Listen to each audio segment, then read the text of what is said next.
আসসালামু আলাইকুম ওয়া রাহমাতুল্লাহি ওয়া বারাকাতুহু। সুপ্রিয় দর্শক, আজকে আমি আপনাদের সামনে 7 প্রকার লোককে কবরে কোনো প্রশ্ন করা হবে না বা কবরে আযাবও হবে না তা নিয়ে হাজির হয়েছি। চলুন শুরু করা যাক। 7 প্রকার লোককে কবরে কোনো প্রশ্ন করা হবে না, কবরের আযাবও হবে না। মৃত্যুর পর যাদের কবরে কোনো প্রশ্ন করা হবে না তারা সৌভাগ্যবান, কারণ কবর হলো আখিরাতের প্রথম মঞ্জিল। যারা প্রথম মঞ্জিল বিনা বাধায় বা প্রশ্নহীন পার পেয়ে যাবেন তাদের জন্য পরবর্তী সব মঞ্জিলের হিসাবই সহজ হয়ে যাবে। এই সব সৌভাগ্যবান ব্যক্তি কারা? রাসূল সাল্লাল্লাহু আলাইহি ওয়াসাল্লাম 7 শ্রেণীর লোকদের কবরে প্রশ্ন করা হবে না মর্মে হাদিসে ঘোষণা দিয়েছেন। তারা হলেন যারা রাতে নিয়মিত সূরা মুলক তেলাওয়াত করেন। নিয়মিত সূরা মুলক পাঠকারীর ব্যাপারে নবীজি সাল্লাল্লাহু আলাইহি ওয়াসাল্লাম ইরশাদ করেছেন, প্রতিদিন এশার নামাজের পর রাতে ঘুমানোর আগে যে ব্যক্তি সূরা মুলক তেলাওয়াত করবে তার মৃত্যুর পর কবরের আযাব মাফ করে দেওয়া হবে। তিরমিজি হাদিস নাম্বার 2890। অন্য বর্ণনায় রাসূলুল্লাহ সাল্লাল্লাহু আলাইহি ওয়াসাল্লাম বলেন, এ সূরাটি প্রতিরোধকারী, নাজাত দানকারী। এটা কবরের আযাব থেকে তেলাওয়াতকারীকে নাজাত দান করে। হযরত আব্দুল্লাহ ইবনে আব্বাস রাদিয়াল্লাহু তাআলা আনহু বলেন, তোমরা সূরা মুলক শিখে নাও এবং তোমাদের স্ত্রী সন্তানদের শেখাও, এটা কবরের আযাব থেকে রক্ষা করবে এবং সূরা মুলক তেলাওয়াতকারীর জন্য কিয়ামতে সুপারিশ করবে, তাকে মুক্ত করবে। 2 নাম্বার, জুমার দিন মৃত্যুবরণকারীর কবরে প্রশ্ন করা হবে না এবং কবরের আযাবও হবে না। যে ঈমানদার শুক্রবার রাত অথবা দিনে অর্থাৎ বৃহস্পতিবার দিবাগত রাত থেকে শুক্রবার সূর্যাস্ত পর্যন্ত সময়ে মৃত্যুবরণ করেন তাকে কবরের ফিতনা বা কবরের আযাব থেকে মুক্তি দেওয়া হবে বলে আশা করা যায়। হাদিসে এসেছে, হযরত আব্দুল্লাহ ইবনে আমর রাদিয়াল্লাহু তাআলা আনহু বর্ণনা করেন, রাসূলুল্লাহ সাল্লাল্লাহু আলাইহি ওয়াসাল্লাম বলেছেন, জুমার দিনে অথবা জুমার রাতে কোনো মুসলিম ব্যক্তি যদি মৃত্যুবরণ করে তাহলে তার কবরে ফিতনা থেকে আল্লাহ তাআলা তাকে রক্ষা করেন। তিরমিজি হাদিস নাম্বার 1095।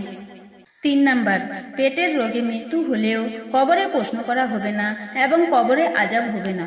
রাসূল সাল্লাল্লাহু আলাইহি ওয়াসাল্লাম বলেন, যাকে তার পেটের কোনো রোগ হত্যা করে তাকে কখনো কবরে আযাব দেওয়া হবে না। তিরমিজি হাদিস নাম্বার 1064।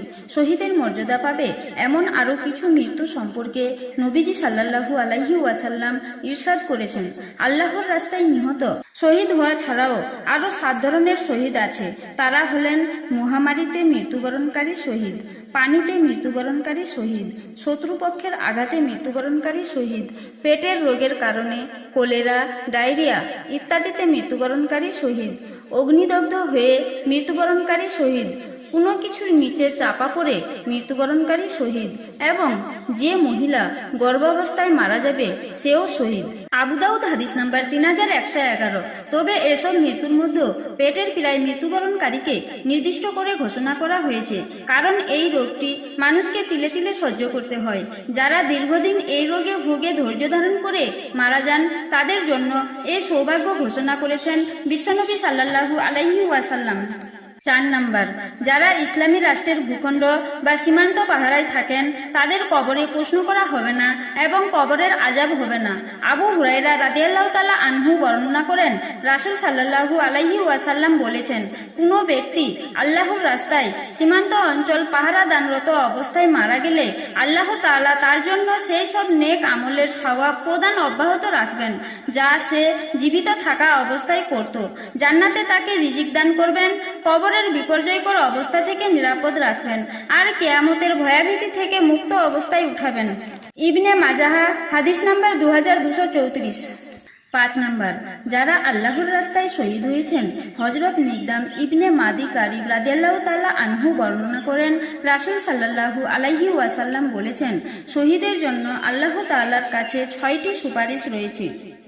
তা হলো, তার প্রথম রক্তবিন্দু পড়ার সঙ্গে সঙ্গে তাকে ক্ষমা করা হয়, তাকে তার জান্নাতের বাসস্থান দেখানো হয়, কবরের আযাব থেকে তাকে মুক্তি দেওয়া হয়, সে কঠিন ভয়াভীতি থেকে নিরাপদ থাকবে, তার মাথায় মরমর পাথর খচিত মর্যাদার টুপি পরানো হবে, যার এক একটি পাথর দুনিয়া ও তার মধ্যকার সবকিছু থেকে উত্তম।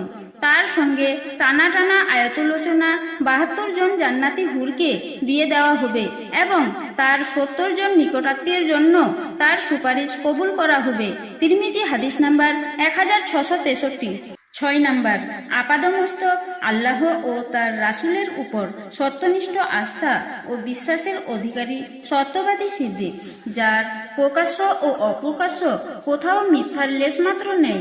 নবীদের পরই তাদের স্থান। ইমাম তিরমিজি ও ইমাম কুরতুবী রহমতুল্লাহি আলাইহি এভাবে স্পষ্ট বর্ণনা করেছেন। উপরোক্ত মূলনীতির আলোকে অকাঠ্যভাবে প্রতিভাত হয় যে আল্লাহর প্রেরিত সকল নবী রাসূল ও কবরে সওয়াল জবাবের সম্মুখীন হবেন না, কেননা তাদের স্থান তো সিদ্দিক থেকে কত সহস্র ঊর্ধ্বে। 7 নাম্বার, অপ্রাপ্ত বয়সে কোনো শিশু মারা গেলে তাকে প্রশ্নের সম্মুখীন হতে হবে না। প্রখ্যাত আকাইদবিদ আল্লামা নাসাফি রহমতুল্লাহি আলাইহি দৃঢ়তার সঙ্গে বিষয়টি ব্যক্ত করেছেন।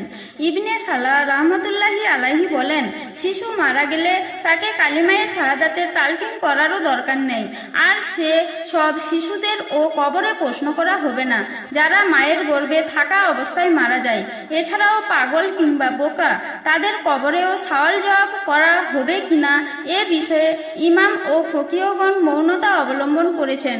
এছাড়াও যে ব্যক্তি 2 নবীর পৃথিবীতে আগমনের মধ্যবর্তী যুগে মারা গেছেন তাকেও কবরে সওয়াল করা হবে কিনা এ বিষয়েও কোনো মত প্রকাশ করেননি।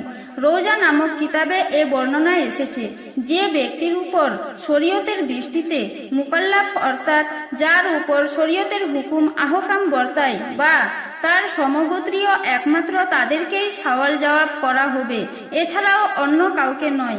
মহান আল্লাহ তাআলা আমাদের সকলকেই কবরের আযাব থেকে মুক্তিদান করুন। আমিন।